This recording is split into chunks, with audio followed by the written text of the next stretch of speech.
कर्पूरगारं करुणावतारं संसारसारं भुजगेन्द्रहारं सदा वसन्तं हृदयारविन्दे भवं भवामि सहितं नमामि भवं भवानी सहितं नमामि।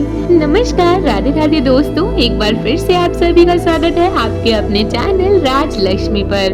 तो आज के इस वीडियो में हम जानेंगे श्रावण मास महात्म्य के छठे अध्याय की कथा। श्रावण मास 5वें अध्याय की कथा में हमने देखा था श्रावण मास में किए जाने वाले विभिन्न व्रतानुष्ठान और रविवार व्रत वर्णन में सुकर्मा द्विज की कथा। तो चलिए छठवें अध्याय का आरंभ करते हैं। सोमवार व्रत विधान। सनत कुमार बोले, हे भगवान, मैंने रविवार का हर्षकारक महात्म्य सुन लिया। अब आप श्रावण मास में सोमवार का महत्व मुझे बताइए।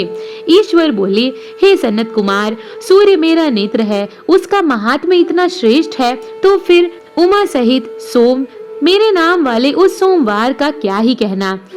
उसका जो महात्म्य मेरे लिए वर्णन के योग्य है उसे मैं आपसे कहूँगा। सोम चंद्रमा का नाम है और यह ब्राह्मणों का राजा है। यज्ञों का साधन भी सोम है।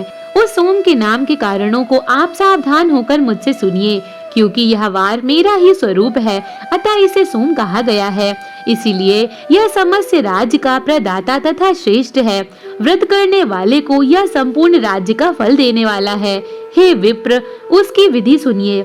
मैं आपको विस्तार पूर्वक बता रहा हूँ। 12 महीनों में सोमवार अत्यंत श्रेष्ठ है। उन मासों में यदि सोमवार व्रत करने में असमर्थ हो तो श्रावण मास में इसे अवश्य करना चाहिए। इस मास में इस व्रत को करके मनुष्य वर्ष भर के लिए व्रत का फल प्राप्त करता है। श्रावण में शुक्ल पक्ष के प्रथम सोमवार को यह संकल्प करें कि मैं विधिवत इस व्रत को करूंगा या करूंगी, शिव जी मुझ पर प्रसन्न हो। इस प्रकार चारों सोमवार के दिन और यदि 5 हो जाएं तो उसमें भी प्रातः काल यह संकल्प करें और रात्रि में शिव जी का पूजन करें। 16 उपचारों से साया काल में भी शिव जी की पूजा करें और एकाग्रचित होकर इस दिव्य कथा का श्रवण करें। हे सनत कुमार, इस सोमवार की कही जाने वाली विधि को अब मुझसे सुनिए। श्रावण मास के प्रथम सोमवार को इस श्रेष्ठ व्रत को प्रारंभ करें। मनुष्य को चाहिए कि अच्छी तरह स्नान करके पवित्र होकर श्वेत वस्त्र धारण कर ले और काम, क्रोध, अहंकार, द्वेष, निद्रा आदि का त्याग करके मालती, मल्लिका आदि श्वेत पुष्पों को लाएं। इनके अतिरिक्त अन्य विविध पुष्पों से तथा अभिष्ट पूजन उपचारों के द्वारा त्रयंबक इस मूल मंत्र से शिव जी की पूजा करें। उसके बाद कहें, मैं शव भावनाश महादेव, उग्र उग्रनाथ, भाव शशि मौली, रुद्र, नीलकंठ शिव तथा भवहारी का ध्यान करता हूँ। इस प्रकार अपने विभुव के अनुसार मनोहर उपचार से देवेश शिव का विधिवत पूजन करें। जो इस व्रत को करता है उसके पुण्य फल को सुनिए। जो लोग सोमवार के दिन पार्वती सहित शिव की पूजा करते हैं वे पुनरावृत्ति से रहित अक्षय लोक प्राप्त करते हैं। हे सनत कुमार, इस मास में नक्र व्रत से जो पुण्य प्राप्त होता है उसे मैं संक्षेप में कहता हूँ। देवताओं तथा दानवों से भी अभेद 7 जन्मों अर्जित पाप नक्त भोजन से नष्ट हो जाता है, इसमें संदेह नहीं करना चाहिए। अथवा इस अति उत्तम व्रत को उपवास पूर्वक करें। इसे करने से ही पुत्र की इच्छा रखने वाले मनुष्य पुत्र प्राप्त करता है और धन चाहने वाला धन प्राप्त करता है। वह जिस जिस अभिष्ट की कामना करता है उसे पाता है। इस लोक में दीर्घकालिक वांछित सुखभोगों को भोग कर अंत में श्रेष्ठ विमान पर आरूढ़ होकर वह रुद्र लोक में प्रतिष्ठा प्राप्त करता है। चित्त चंचल है, धन चंचल है और जीवन भी चंचल है, ऐसा समझकर प्रयत्न पूर्वक व्रत का उद्यापन करना चाहिए।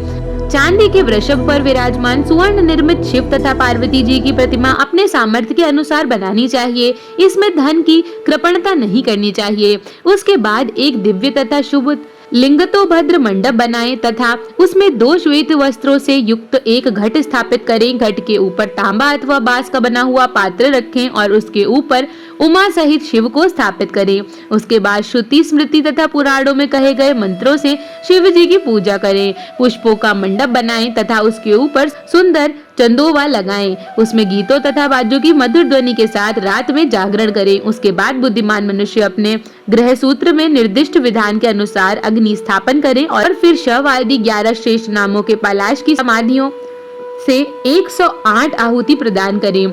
यव, व्रीहि, तिल आदि की आहुति अप्यायस्व इन मंत्रों से दें और बिल्वपत्र की आहुति त्रयंबक अथवा षडक्षर मंत्र ओम नमः शिवाय से प्रदान करें।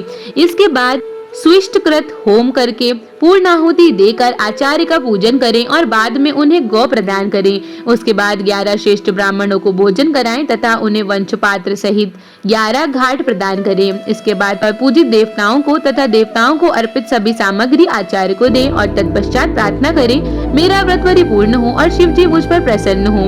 उसके बाद बंधुओं के साथ हर्षपूर्वक भोजन करें। इसी विधान से जो मनुष्य इस व्रत को करता है वह जिस जिस अभिलक्षित वस्तु की कामना करता है उसे प्राप्त कर लेता है और अंत में शिवलोक को प्राप्त होकर उस लोक में पूजित होता है।